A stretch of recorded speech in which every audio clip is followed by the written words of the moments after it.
안녕하세요, 순살입니다. 오늘은 먹는 얘기를 해보려고 그러는데요. 제가 제일 좋아하는 이 샌드위치 가게 중에 하나인 리나스 샌드위치, 아마 뭐 아시는 분들은 많이 아실 것 같아요. 이 리나스 샌드위치가 이젠 아예 한국 회사가 된다고 합니다. 참고로 이 샌드위치 같은 경우에는 제가 예전에 금융계에서 일할 때 한국 출장 오면은 광화문에 교보 생명 이제 본사가 있는 그 건물에 가면은 1층에 리나스 샌드위치가 되게 크게 있었던 걸로 기억을 하거든요. 그래서 이 광화문 미팅을 하고 나면은 거기서 샌드위치 사 먹는 게 저의 소소한 이제 출장 당시의 즐거움이었었는데, 그 회사가 이제는 완전히 한국 회사가 된다 그러고, 그러면 그 회사의 새로운 주인이 누구냐 하면은 기존까지 한국 운영을 맡았던 SPC 그룹이 리나스를 아예 사들인다고 하고요. 참고로 SPC 그룹 같은 경우에는 이제 리나스의 한국 운영권을 맡은 마스터 프랜차이즈로 한 20년 정도 운영을 했다고 해요. 그러다가 이제 아예 해외 진출을 좀 확장을 크게 하려고 하는 시기이다 보니까 리나스라는 이제 회사를 사들여가지고 해외 진출의 거점으로 삼으려는 모습을 보입니다. 사실 이 리나스 샌드위치는 원래 프랑스 브랜드인데 한국에 매장이 한 11개 정도 있다고 해요. 그래서 제가 자주 가던 이 광화문 말고도 강남이랑 여의도,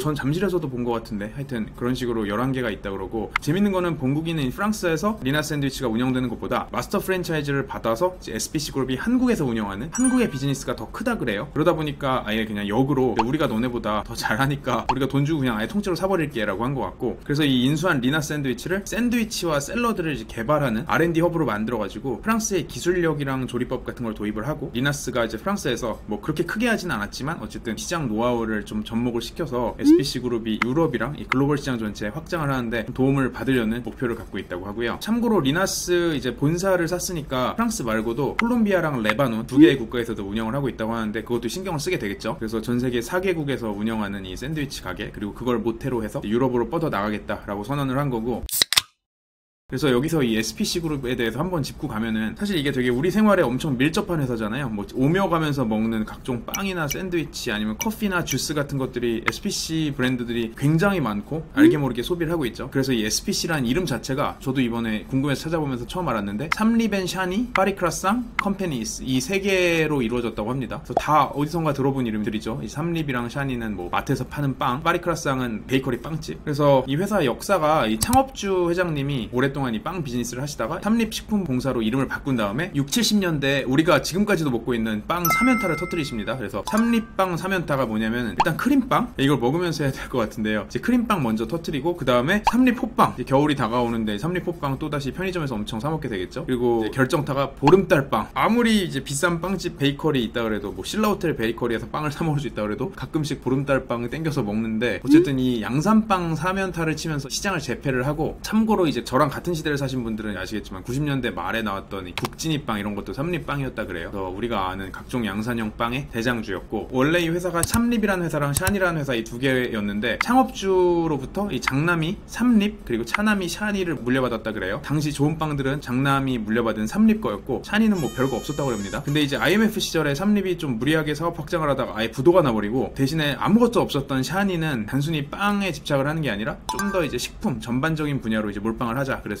1985년에 비알코리아는 이제 베스킨라빈스죠. 미국의 베스킨라빈스랑 합작을 해서 한국의 베스킨라빈스를 들여온 회사가 샤니가 되게 되고, 그러면서 이제 베스킨과 던킨의 영업을 이제 한국에서 하게 되죠. 그렇게 해서 이제 사세를 키우게 되고, 86년에는 파리크라상을 만듭니다. 우리가 급식 시절에는 이제 파리크라상이 낫냐 파리바게뜨가 낫냐 이런 거 갖고 되게 많이 얘기를 했던 것 같은데, 이게 다 같은 회사고요. 파리크라상 밑에 파리바게뜨가 있다고 보면 됩니다.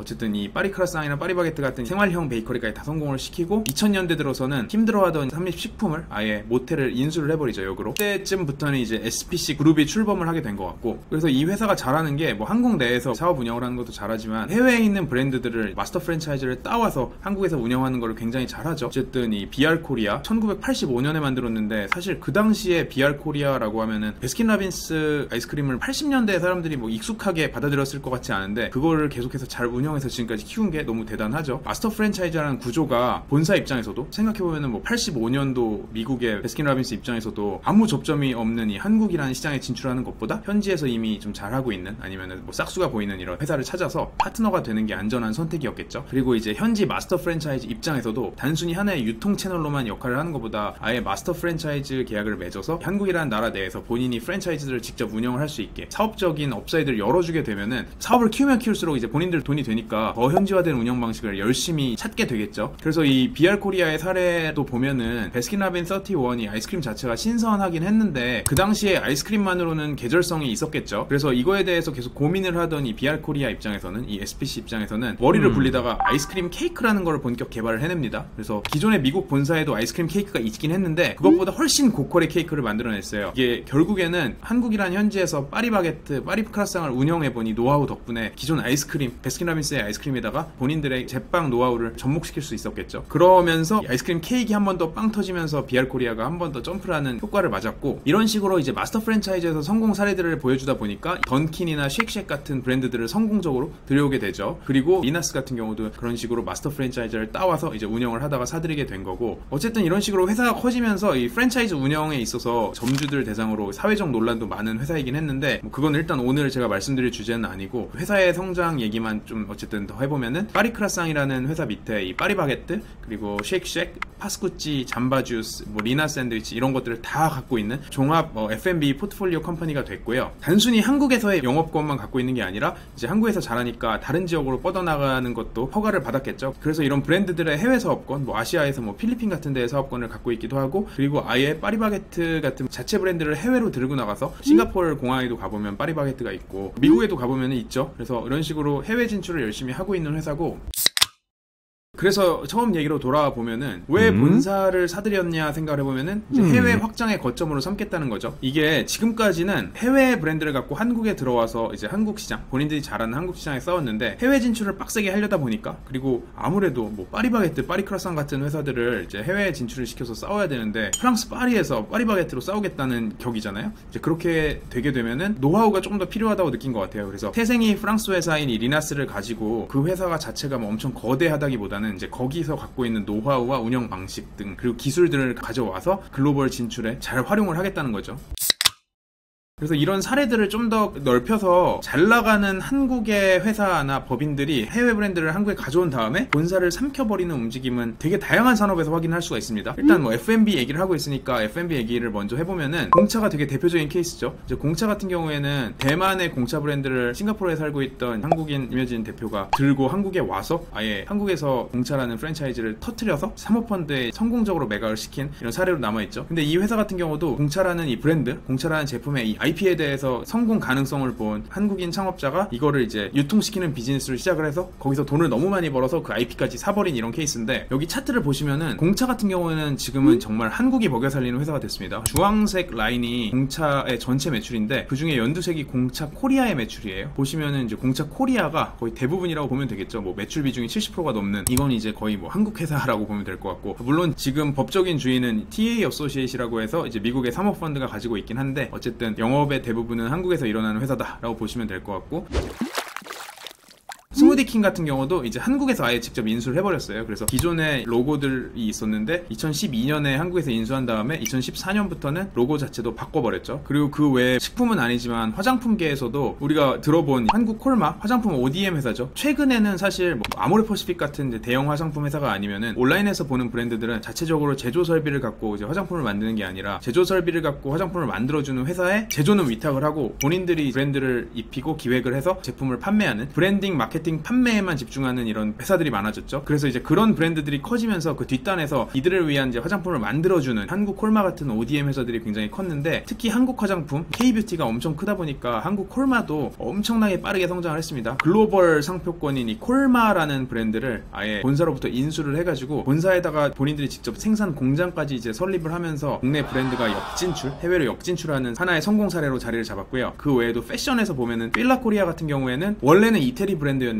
이제 30년 전에 필라 코리아가 생겨서 한국에서 유통을 했었죠. 근데 그러다가 2007년에 필라 코리아가 이태리 본사를 인수하면서 이제 필라라는 회사가 결국에는 한국의 소유가 됐고, 이후에는 이제 브랜드 리뉴얼도 하고 더 젊은 층 공략하고 하는 식으로 완전히 기존에 제가 잘하던 뭐 8, 90년대의 필라의 브랜드가 아닌, 지금은 정말 젊은 감성이 묻어있는 브랜드로 완전히 탈바꿈을 한 것 같습니다. 제가 어릴 때는 뭐 필라는 약간 예를 들어서 나이키, 아디다스가 위에 있으면은 그 밑에 뭐 필라, 아식스 뭐 이런 브랜드들이 있고, 그 밑에 뭐 프로스펙스 같은 이제 미국산 브랜드가 있는, 물론 그 밑에도 되게 많았어요. 뭐 스포츠화라고 하면 뭐 키카 같은 완전 로컬 브랜드 이런 애들도 있었는데, 어쨌든 완전 탑 티어의 브랜드, 뭐 힙한 브랜드 느낌은 아니었는데 요새는 되게 힙해진 느낌을 받고 있고, 이 필라 코리아 같은 경우에는 재밌는 게 단순히 필라 본사만 사는 걸로 끝난 게 아니라 골프 브랜드 타이틀리스트의 본사까지 아예 인수를 해버렸죠. 이제 미래에셋이랑 손을 잡고 카테고리 확장을 하면서 다른 브랜드의 글로벌 본사까지 사들이는 모습을 보였습니다.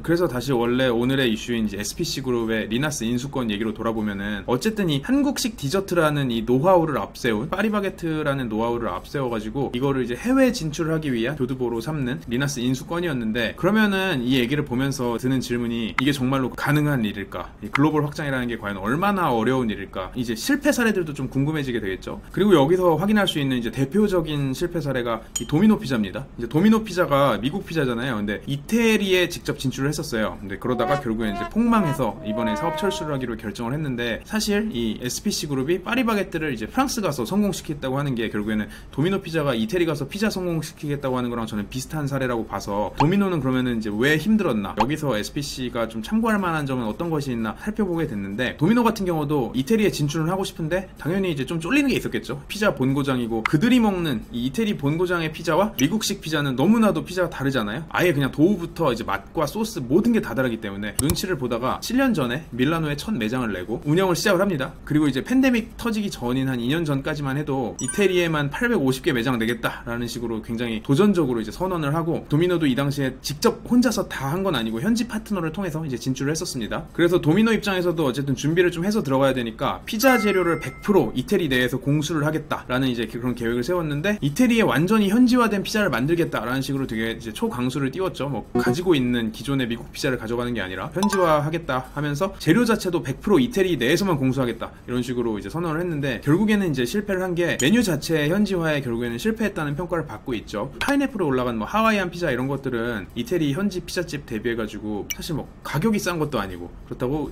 이 사람들이 봤을 때 이거 피자야 뭐야, 뭐 완전히 새로운 메뉴고, 특히 이제 이태리 같은 경우는 피자가 주식인데, 예를 들어서 한국에 뭐 미국 사람이 와서 국밥 팔겠다고 하면서 특이한 무슨 설탕 넣은 국밥 파는 거랑 크게 다르지 않게 느껴졌을 수 있겠죠. 그러면서 이제 메뉴 차원의 현지화나 가격 경쟁력도 떨어졌는데, 거기서 한 가지 더 문제가 발생한 거는 도미노가 강점을 갖고 있던 배달 서비스 자체도, 도미노는 사실 와서 먹는 피자가 아니라 이제 배달 잘해주는 피자집으로 유명하잖아요. 이 디지털 트랜스포메이션이 잘 돼 있는. 그리고 특히 도미노가 이제 이태리에 치고 들어갈 때는 유럽은 아직 음식 배달이 엄청나게 활성화된 곳이 아니고, 특히 뭐 동네 맘앤팝 스토어 피자집들이 배달을 열심히 하는 것도 아니니까 적어도 이쪽 수요라도 잡을 수 있겠다라고 생각을 했었는데, 팬데믹이 터지면서 이제 동네 피자집들이 다 망하게 생기니까 다들 이제 배달을 시작하죠. 그러고 나니까 도미노의 강점인 배달 서비스 자체도 빛이 바래는 모습을 보입니다. 그런 식으로 이제 적자가 엄청나게 늘어나다가 결국에 이제는 이태리에서 완전히 발 빼겠다라고 하면서, 트위터에서는 도미노가 이태리에서 발 빼는 거에 대해서 굉장히 조롱과 환호 세례를 받고 있죠. 사람들이 굉장히 못마땅하게, 특히 이태리 사람들이 못마땅하게 생각했던 것 같고, 그래서 이 현지화에는 이제 굉장히 명확한 전략이 필요하다. 메뉴 개발부터 맞춤형으로 이제 제품이 생산되고 브랜딩이 돼야 되다 보니까, SPC 입장에서도 본인들이 직접 그냥 파리바게뜨 들고 나가서 거기에 있는 사람들 뽑아서 그 브랜드로 할 게 아니라, 이 리나스라는 원래부터 현지 브랜드를 사가지고 그걸 어떻게 현지 브랜드 초장부터 만드는지에 집중을 하는 것 같고요.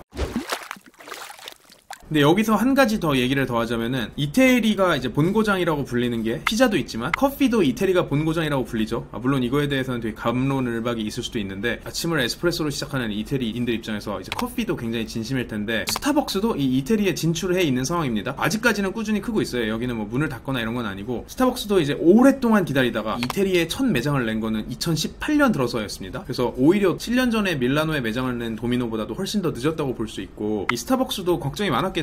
이제 소비하는 커피가 일단 아예 다르고, 스타벅스는 뭐 프라푸치노 메뉴들, 뭐 크림 잔뜩 얹고 재밌는 메뉴가 많다고 하면은, 이태리 사람들은 뭐 에스프레소나 카푸치노 샷을 진하게 이제 즐기잖아요. 그리고 애초에 이런 아메리카노라는 커피에 물탄 이 제품을 굉장히 좀 경시하기도 했었고, 그러다 보니 메뉴 선정부터 가격까지, 이태리 가보면은 사실 커피가 그렇게 비싸지 않은데, 스타벅스는 뭐만 하면은 어쨌든 뭐 4달러 5달러는 할 테니 현지 커피보다 되게 비싸서 시장에서 의심의 눈초리를 처음에 받았습니다. 근데 도미노는 이제 있는 메뉴들을 현지화하려고 노력을 했다 했다고 하면은 스타벅스는 좀 아예 경쟁을 좀 피해가는 포지셔닝을 하려고 그랬어요. 애초에 가격대도 다르고 제품도 다르니까. 베이커리 같은 경우에는 아예 자기들이 그냥 직접 하기보다는 이태리의 유명 베이커리인 이 프린치라는 브랜드랑 직접 협업을 해서 거기서 제품을 공수해오는 식으로 못하는 거 그냥 다 외주를 맡기는 식으로 운영을 했습니다. 이런 스타벅스조차도 사실 뭐 처음부터 이런 식으로 뭐 전략을 짜야겠다고 알았던 건 아닐 거고, 스타벅스 같은 경우도 호주에 들어갔다가 처절하게 실패했던, 이제 호주인들도 이태리 사람들처럼 뭐 에스프레소나 플랫 화이트 같이 훨씬 더 이제 커피 본연의 맛을 즐기는 걸 좋아하는데 거기다가 프라푸치노 들고 갔다가 한번 작살났더니 경험이 있어서 노하우를 잘 찾은 것 같고요. 어쨌든 오늘 먹는 거 관련해서 말씀을 많이 나눴는데, 한국의 파리 크라상이나 파리 바게뜨가 프랑스 파리 본진에서도 이제 성공할 수 있을지 없을지 리나스 샌드위치 인수권을 통해서 생각을 해봤는데요. 이제 오늘 나왔던 이 도미노라든가 다른 회사들의 성공 사례들, 이 실패 사례들이 잘 적용이 돼서 파리 가서도 그런 브랜드들을 되게 많이 이제 접하게 될 수 있는 날이 왔으면 좋겠습니다. 그럼 저희는 다음번에 또 다른, 이번에 먹는 거 말고 뭐 할지 고민입니다. 하여튼 또 다른 재밌는 순서로 돌아오도록 하겠습니다. 안녕.